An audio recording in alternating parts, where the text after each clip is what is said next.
It's with a heavy heart that today we say goodbye to the Elite Series 2. When I say saying goodbye to it, I don't mean it's not going to exist anymore.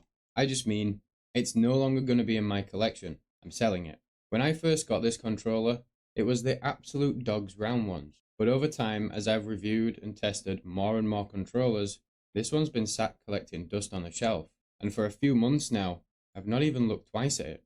Now, in order for me to get more new products or new content on the channel, this is sometimes what I have to do. I have to sell things that I already have in order to raise funds to get new products. And that's because so many of my viewers simply just aren't subscribed to the channel. It's everybody's dream to have this huge controller collection. Certainly my dream anyway, where I could look over to basically a bookshelf stacked with hundreds of controllers. And maybe one day we'll get there. And if you want to help me get there, you know what to do. Drop the video a like, hit subscribe down below and turn on notifications so that you don't miss an upload. But let's get into it. Now, the Elite Series 2 has a lot going for it. It's wireless. It's got one of the longest battery life in a wireless controller. Magnetic hot swappable D-pad. Probably one of the best D-pads out there as well. Magnetic thumbsticks, and it comes with 2 different heights and different thumbstick cap shapes as well. It comes with a domed one, and it also comes with 2 concaved ones that kind of have like a smooth texture. I've never used them personally, but I'm sure some people out there do use them.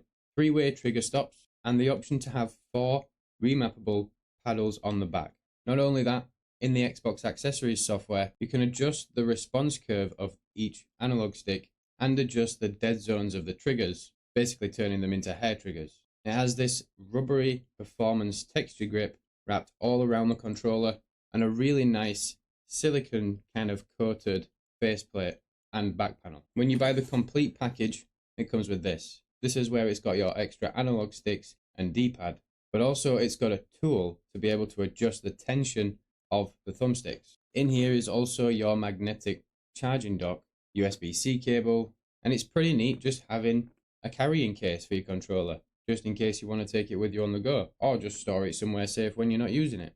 Again, so many things this controller's got going for it. But why is it that I've not picked it up in over 2 months? And why is it having to be the first one to go from my collection?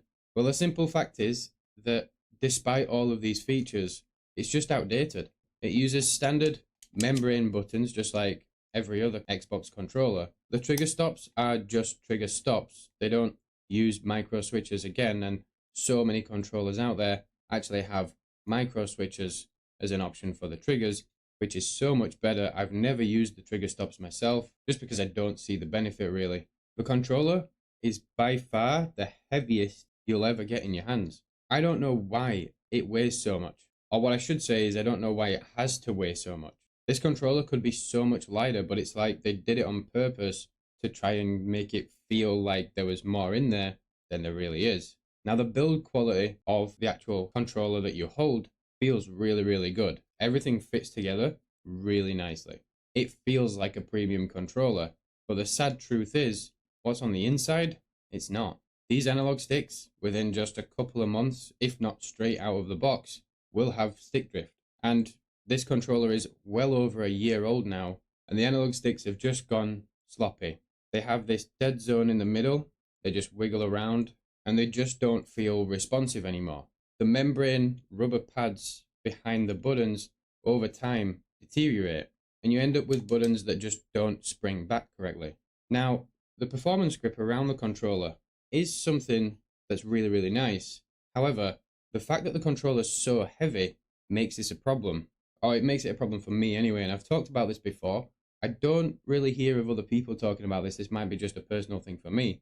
But what happens is, because of the weight of the controller when I'm gripping it, it ends up causing blisters in between my fingers, because right on the back here, where it kind of splits from the rubber texture grip to just like the silicone coating on the plastic, my finger wiggles around in that area, and because of the weight, it ends up basically burning my skin from friction and just causing a huge blister. In fact, I can still see on the finger now where I had the blister, and I haven't used this controller on a regular basis for almost 8-9 months. Now, despite the battery life being so good, I use my controllers wired, regardless of whether they've got a wireless capability or not. The reason for it is that what's more important to me is input latency. And using the Elite Series 2 with a cable was definitely the preferred option. The other two options is the controller does have Bluetooth to connect to pretty much anything you want, but also it does have Xbox's dedicated 2.4 gigahertz wireless option. So it will connect directly to your Xbox console, and you can also get the PC dongle to be able to connect it to your PC and use that same stable connection. Much better than Bluetooth. But the problem is, although the connection itself is great, the problem is the polling rate of the controller. And regardless of whether you use it over Bluetooth, wireless dongle, connect it direct to your Xbox, or connect it with a cable, it still only has a polling rate of 125 Hz. And better yet, there's no way to overclock it. So even if you're using it with a PC, like I most of the time will anyway, you can't improve that. You are stuck. And the input response times of this controller are some of the highest that you'll ever see. Now, I can see why Microsoft did this. It's so that you could simultaneously switch back and forth between wireless, wired, and maybe even Bluetooth, and how the controller reacts doesn't feel much different. So that's definitely what they were going for, to kind of keep your experience consistent, whether you were using it with your Xbox, using it with Bluetooth, or connecting it to your PC with the dongle.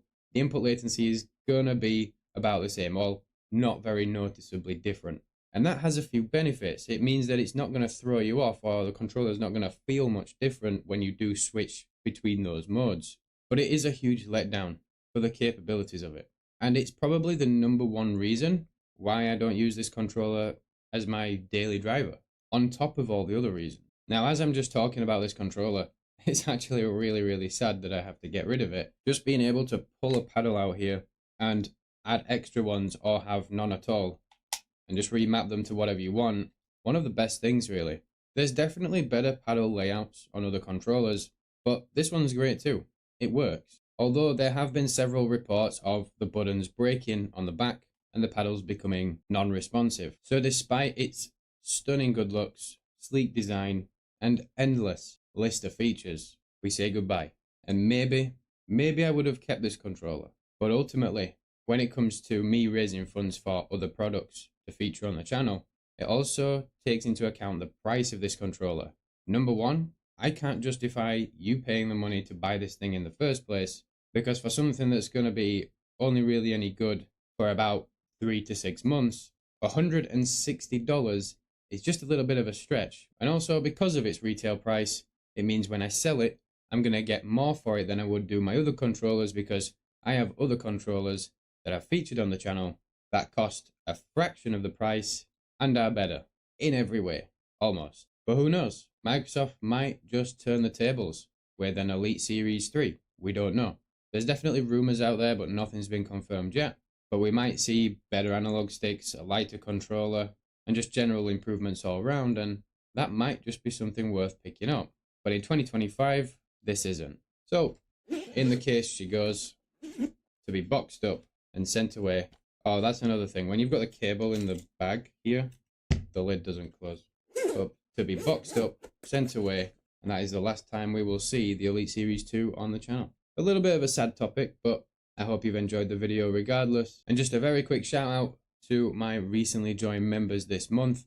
Again, I cannot do this without you. You make this happen. Huge thanks to J-Rock, Kaboom, Fralla, Sachi2X, and Jody Relics. I do apologize if I have missed any members this month. I want to make sure I'm giving everybody a shout out. But in our first month, we got like 60 members. It just absolutely blows my mind. So I am eternally grateful. Thanks for watching. Go kick some ass and we'll catch you in the next one. Ciao.